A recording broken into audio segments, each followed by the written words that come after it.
사도행전 21장 1절에서 16절의 말씀을 가지고 믿음의 결단 이런 제목으로 하나님의 말씀을 나누기를 원합니다. 마태복음 13장에 예수님께서 비유로 말씀하시면서 귀 있는 자는 들으라. 그들이 보아도 보지 못하고 들어도 듣지 못하며 깨달지 못함이라 하셨습니다. 우리가 현장에서 복음을 전가하다 보면 어떤 사람들은 그 짧은 시간에 금방 복음을 알아듣는데 어떤 사람은 평생 복음을 설명해도 깨달지 못하는 사람들이 있습니다. 도대체 왜 그럴까요? 인간의 모든 문제는 창세기 3장에서 시작됐는데 이 창세기 3장을 이해하지 못했기 때문에 그렇습니다. 창세기 3장에 보면 인간의 전적 타락했습니다. 모든 인간은 한계를 가지고 있습니다. 인간은 절대 바뀌지 않습니다. 이 세 가지를 인정해야 되는데 대부분 사람들은 이것을 인정하지 않기 때문에 참 복음의 그 진리를 깨달지 못하는 것입니다. 이 세 가지를 인정하게 되면 이때부터 참 복음이 이해되면서 복음이 깨달아지기 시작하는 겁니다. 이것은 안 하기 위함이 아니라 진짜 바르게 하기 위함입니다. 이것은 낙심하기 위해서가 아니라 인간의 절대 절망을 알아야 거기서 비로소 절대 희망, 참 복음이 나오기 때문에 그렇습니다. 그러므로 참 복음을 깨닫기 위해서는 반드시 인간의 절대 절망, 인간의 이 불가능을 인정해야 되는 것입니다.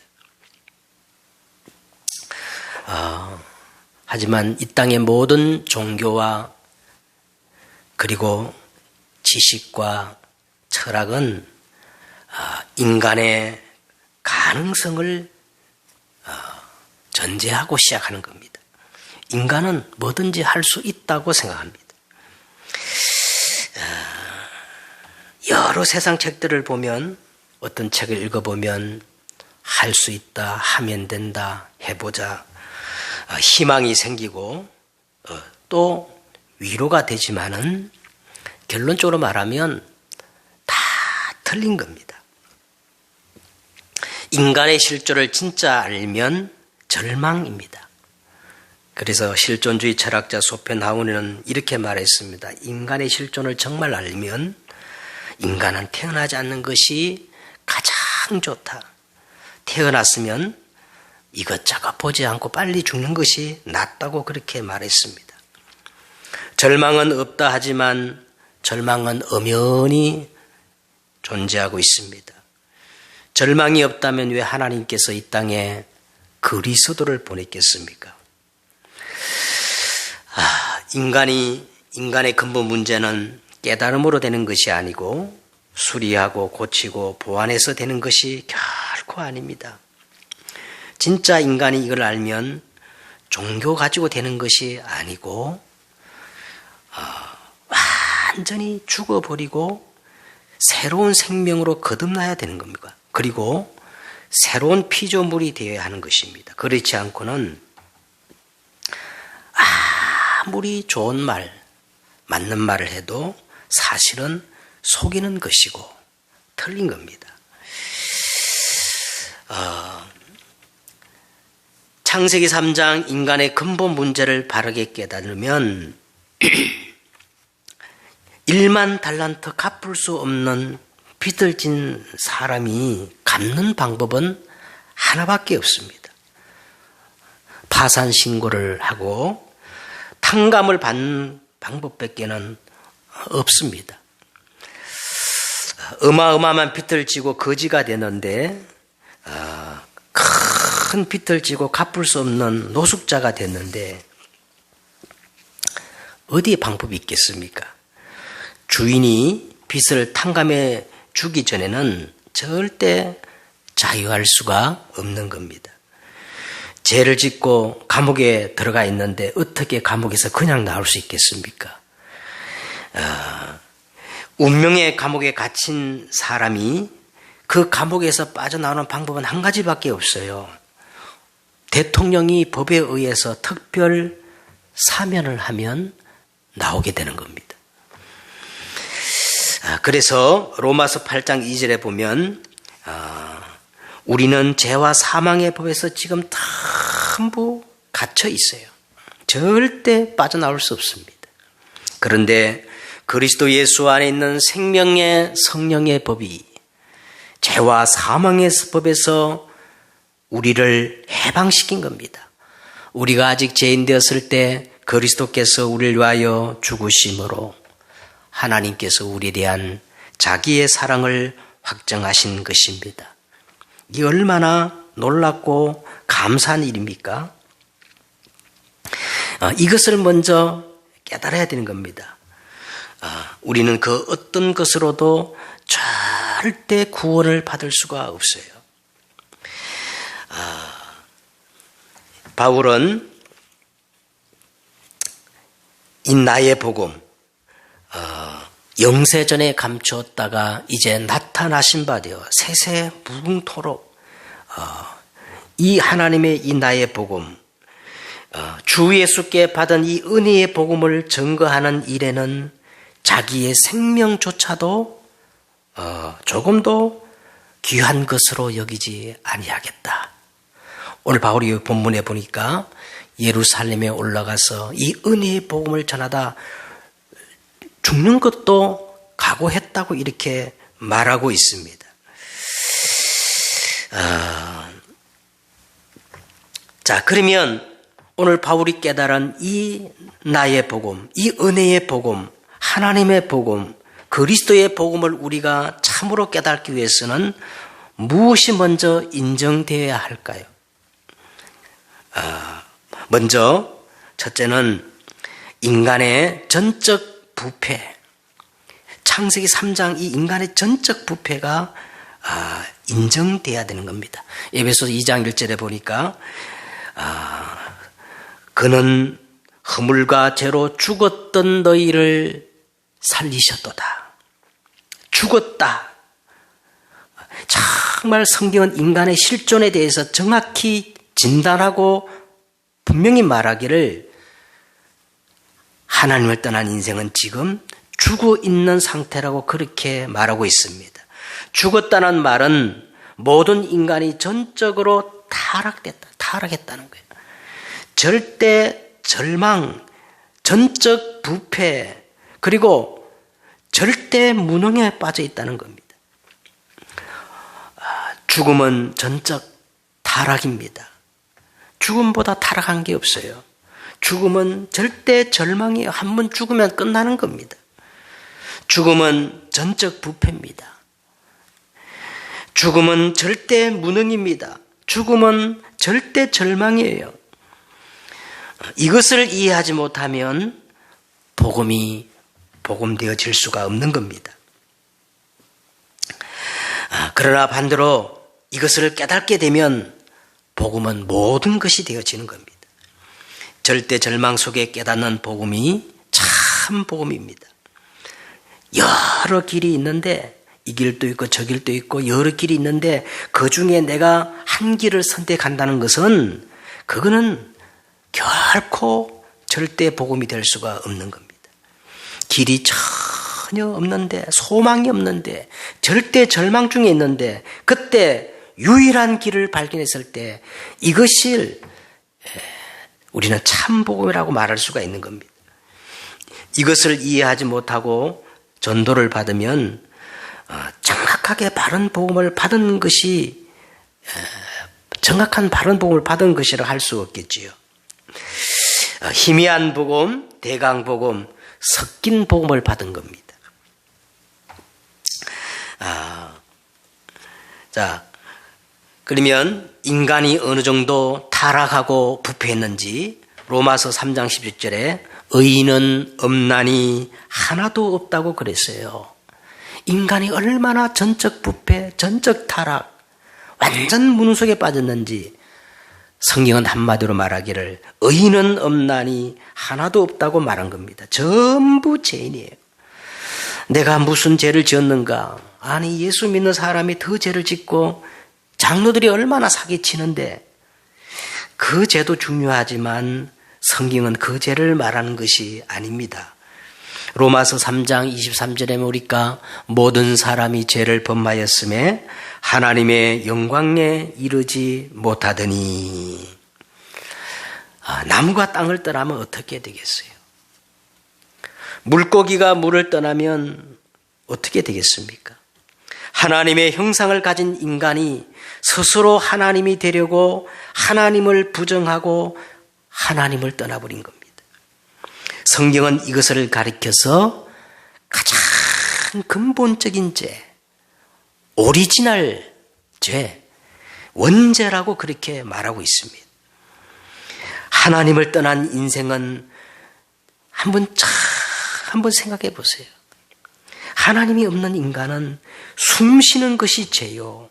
존재 자체가 죄요. 삶 자체가 전부 죄입니다. 하나님을 모르는 그것이 원죄요. 지금 내 안에 하나님이 계시지 않는 것이 원죄인 겁니다. 어리석은 자는 그 마음에 이르기를 하나님이 없다 하도다. 하나님을 인정하지 않는 것. 그것이 바로 원죄인 겁니다. 자, 그런데 죄는 죄로서 끝나는 것이 아니고, 죄를 짓는 자는 다 마귀에게 속하나니. 죄는 죄로 끝나는 게 아니고 영적 문제에 잡히게 돼 있어요.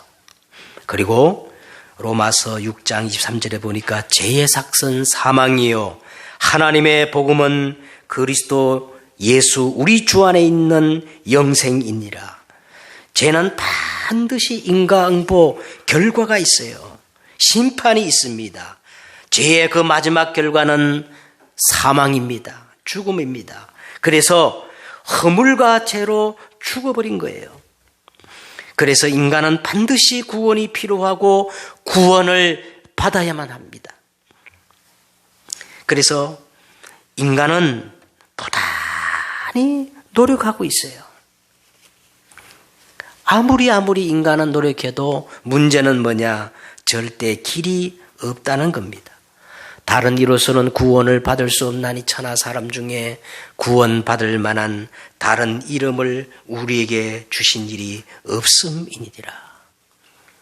인간이 아무리 발버둥치고 노력하고 힘쓰지만 인간은 길이 없고 인간에게는 답이 없고 반드시 처음에는 되는 것 같지만은 한계가 오게 돼 있어요. 인간은 무엇으로 노력하느냐? 열심히 종교를 가지고 점치고 굿하고 또 우상을 섬기며 이 문제를 해결하려고 인간들이 얼마나 노력하고 있습니까? 그러나 마태복음 12장 43절과 45절에 예수님께서 분명히 말씀하기를 더러운 귀신이 사람에게서 나갔을 때에 물 없는 곳으로 다니며 쉬기를 구하되 얻지 못하고 이에 이르되 내가 나온 내 집으로 다시 돌아가리라 하고 하보니 그 집이 비고 수리되고 청소되었거늘 이에 가서 저보다 더 악한 귀신 7을 데리고 들어가고 하니 그 사람의 형편이 나중 형편이 전보다 더욱 심하게 되느니라. 이 악한 세대가 또한 이렇게 되리라. 사람들은 인간의 문제를 해결해 보려고 종교를 가지고 우상을 섬기고 열심히 해보지만 처음에는 뭔가 응답이 오는 것 같고 잘 되는 것 같이 보이지만 눈에 보이지 않는 영적 문제는 더 심각해진다고 성경은 그렇게 말하고 있는 겁니다. 또 사람들은 선행, 수행, 고행, 착한 행실을 가지고 얼마나 노력하고 있습니까? 그러나 이사야 64장 6절에 보니까 무릇 우리는 다 부정한 자 같아서 우리의 의는 다 더러운 저 옷 같으며 우리는 다 잎사귀같이 시들므로 우리의 죄악이 바람같이 우리를 몰아가나이다. 어떤 행위도, 어떤 선행도, 어떤 공로도 인간의 근본 문제를 해결할 수가 없는 겁니다. 그래서 사람들은 또 열심히 배우고 지식을 가지고 이 문제를 해결하려고 합니다. 그러나 이 지식도 한계가 있어요. 골로새서 2장 8절에 보니까 누가 철학과 헛된 속임수로 너를 사로잡을까 주의하라. 이것은 사람의 전통과 세상의 초등학문을 따름이요 그리스도를 따름이 아니니라. 그래서 인간은 절대 바뀌지 않아요. 인간의 운명을 절대 바꿀 수가 없어요. 아무리 노력해도 그 근본은 바뀌지 않습니다. 아무리 배워도 그 근본은 바뀌어지지 않습니다. 왜냐하면 사단이 오래전에 처음 인간에게 완전히 각인 뿌리 체질 엄청난 것들을 이렇게 심어놨어요. 절대 바꿀 수가 없습니다.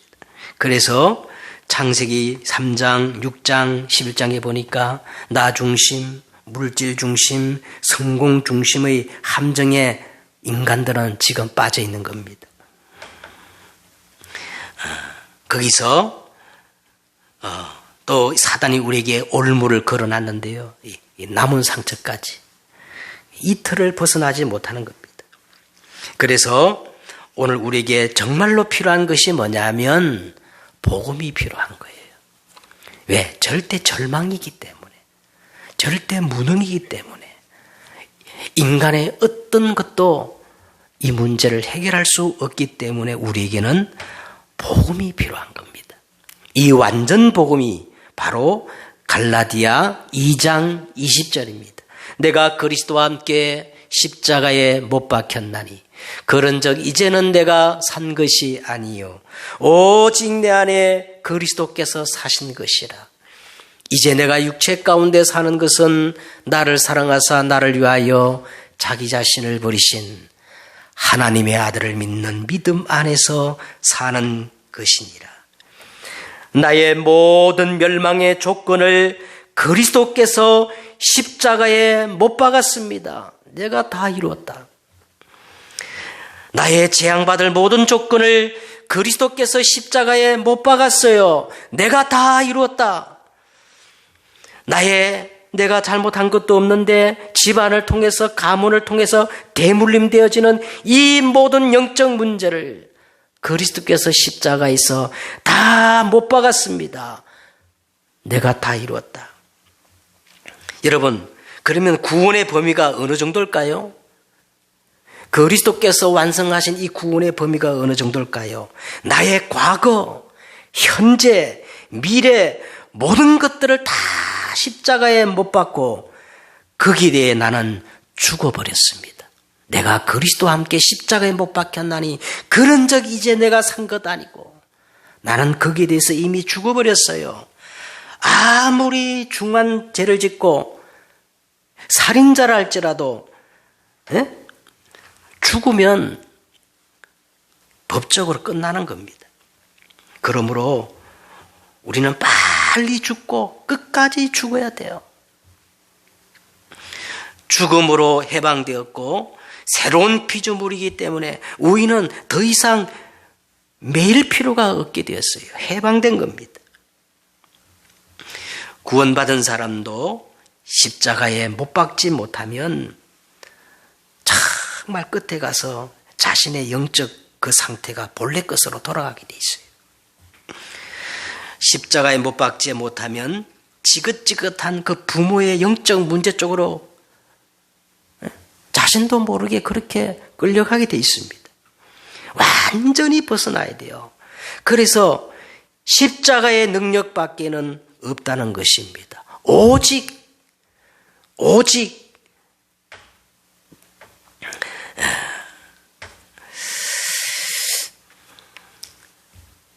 그러면 이제 우리가 한 가지 더 중요한 게 있습니다. 십자가에 못 박아버리고 이제는 믿음의 확신, 이 확신이 필요한 겁니다.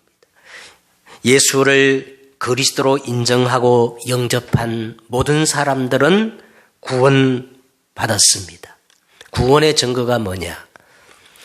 예수님이 정말 나의 그리스도로 믿어지고 영접한 사람은 다 구원받은 거예요. 그게 가장 확실한 구원의 증거입니다. 왜냐하면 고린도전서 12장 3절에 보니까 누구든지 성령으로 아니하고는 예수를 그리스도 주라 시인할 수 없기 때문에 그렇습니다.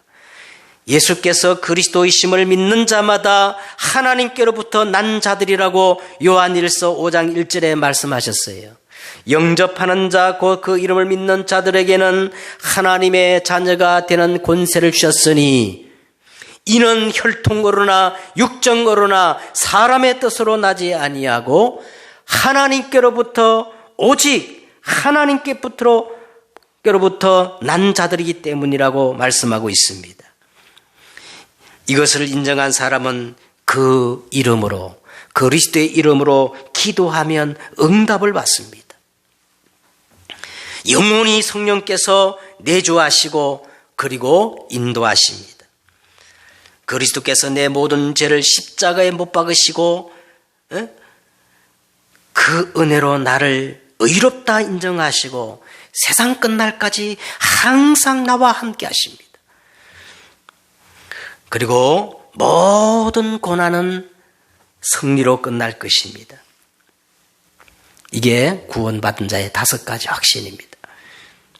말씀으로 복음을 이해하면 가장 잘 이해한 거예요. 말씀이 각인되면 가장 잘된 것입니다. 자, 이제 오늘 본문을 보십시다. 오늘 본문을 보시면 바울 일행은 지난 시간 밀레도에서 에베소 장로들을 모아놓고 마지막 고별 설교를 하고 이제 배를 타고 고스로, 그리고 고스에서 로도로, 로도에서 베니게로, 베니게에서 두로로, 두로에서 둘레마이로 갔고 둘레마이로부터 이제는 육로를 따라서 이제 가이사라로 지나서 드디어 예루살렘으로 이제 들어가는 그 내용을 오늘 이렇게 기록하고 있습니다. 이제 바울이 3차 선교 여행을 모두 마치고 드디어 이제 본토가 어디예요? 팔레스타인, 본토 이 두로에 도착했을 때 두로 지역 제자들이 성령의 감동으로 예루살렘으로 들어가지 말라고 바울에게 간곡히 이렇게 말하였습니다. 4절에 보니까. 자, 한번 4절을 한번 보세요. 거기 보면 이 두로에 있는 제자들이 그냥 말한 게 아니라 성경에 보니까 성령의 감동으로라는 표현이 그렇게 기록되어 있어요. 사실 이 부분에 대해서 어떻게 우리가 이해해야 되는지 그 의견이 사실 분분해요. 어떤 학자들은 그들이 성령의 지시를 받아서 바울이 예루살렘에 올라가지 못하도록 만류한 것이라고 그렇게 보는 학자들도 있고, 또 반면에 어떤 학자들은 그들이 성령의 감동으로 바울의 그 어려움이 닥칠 것을 알게 되었지만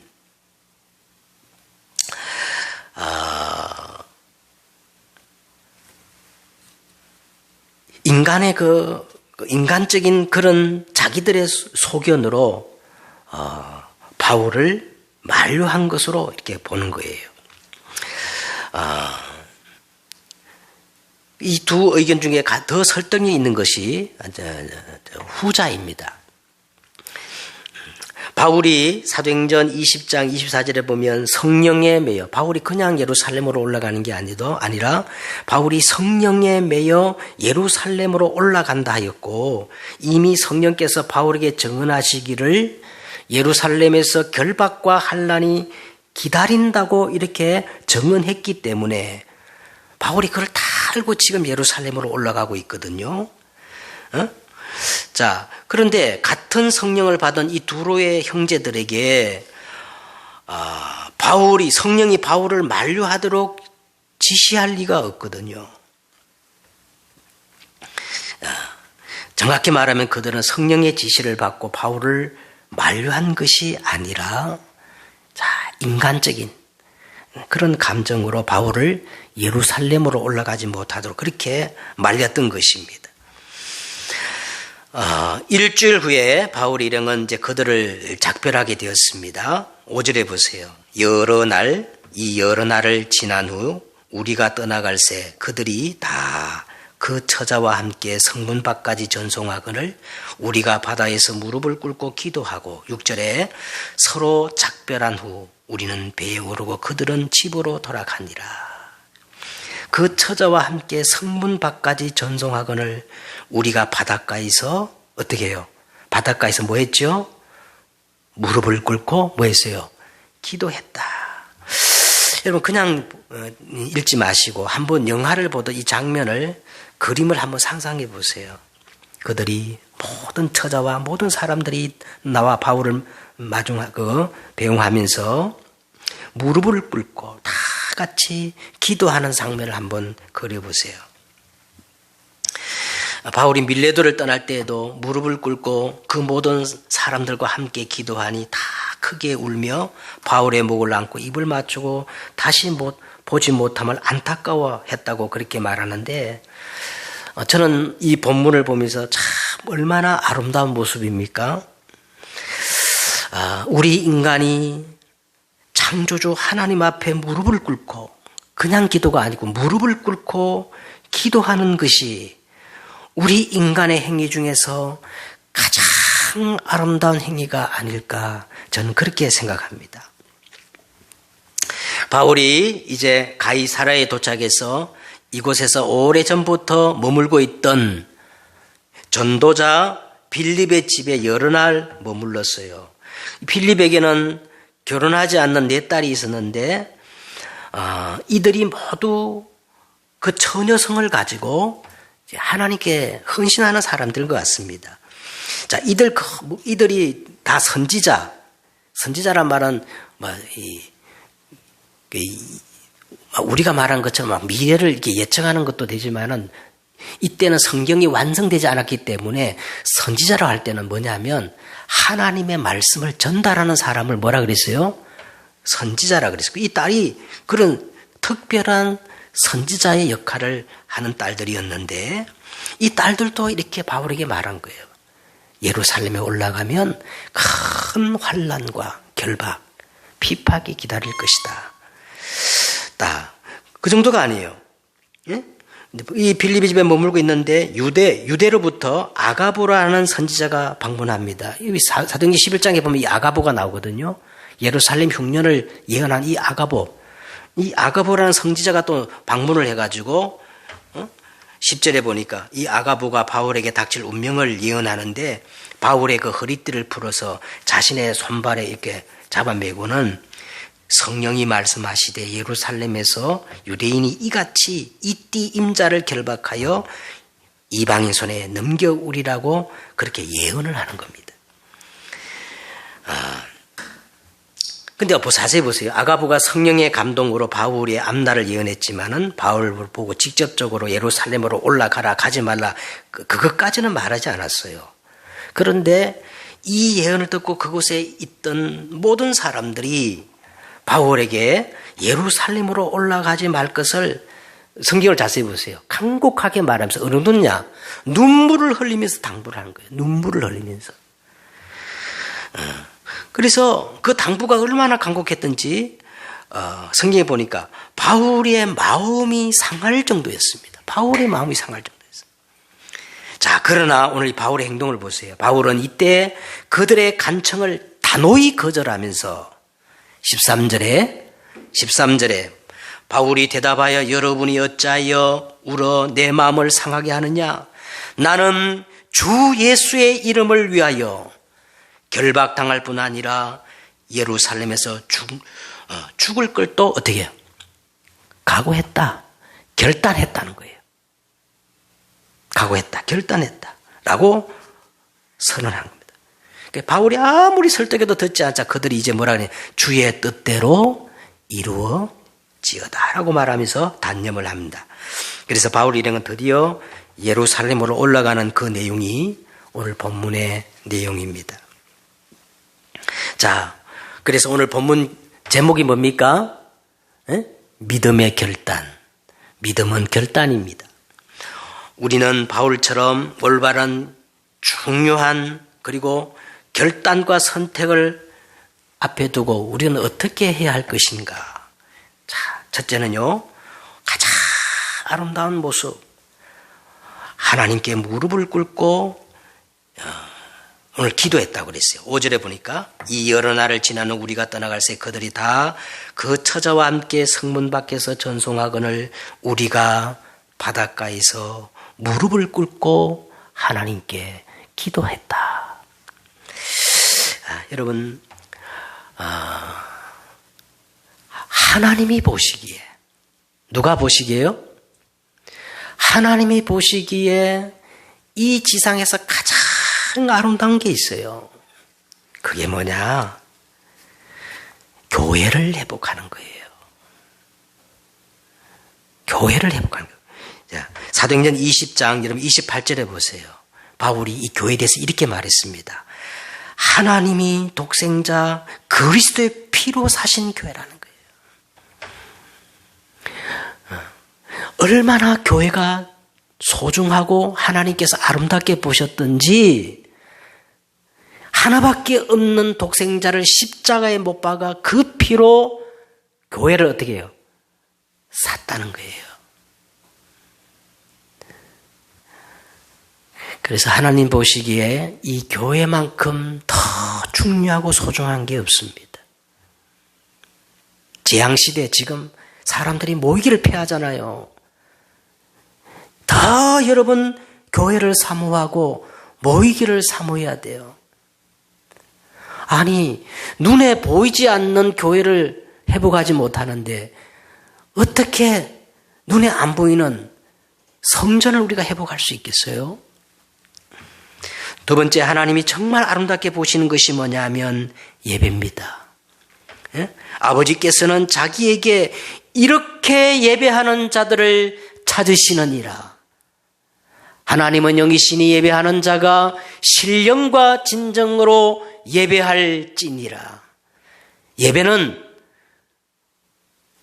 우리 인생의 가장 우선순위가 되어야 합니다.